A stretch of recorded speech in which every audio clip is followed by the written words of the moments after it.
Morning, I'm Jairam Varadaraj and I work in ELGi's Marketing and Communications Department.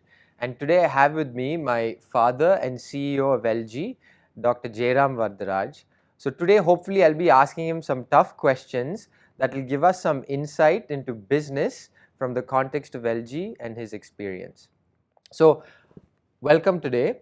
Thank you. And I want Good to be with you. I don't get to spend enough time with you. I know that's because you keep me working all the time. So that's the challenge, right? But anyway, I wanna start at the beginning. So you went to the University of Michigan, did your PhD.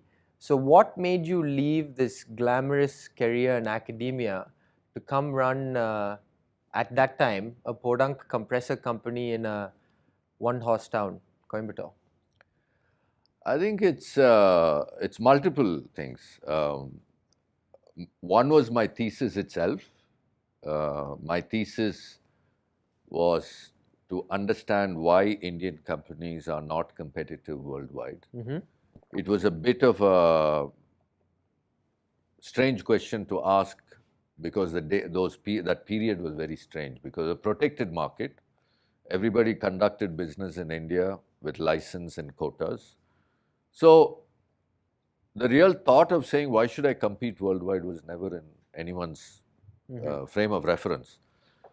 So my curiosity came from the Japanese companies and then subsequently the Korean companies, all starting roughly in the same period. Japanese companies after World War II, Korean companies after the Korean War in the 50s, and Indian companies after 1947. So time frame same, source of technology, everyone went to the same European American companies to build the technology, buy technology. Companies from these two countries went ahead, became global, but we didn't. So that was my curiosity. So when came here, met different CEOs of various companies, did my own research, perspectives from my professors, I came to a belief that the problem is not so much the Indian environment. It was problem of defining your aspiration in terms of saying what you really want to be. Do you want to grow width-wise or do you want to go depth-wise? The choice was made breadth-wise because it was easy. You got licenses for different businesses, so you went breadth-wise. But to go depth required deep introspection, competence that had to be global. So this was more a easier proposition. So I believe that even though this was easier, the opportunity here was huge, right? So I think in my dissertation there is a table which you can pick up and see. There was a company called Ideal Java. They were making two-wheelers. It's a Czech bike company.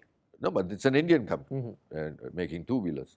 They were producing 15,000 two-wheelers a year.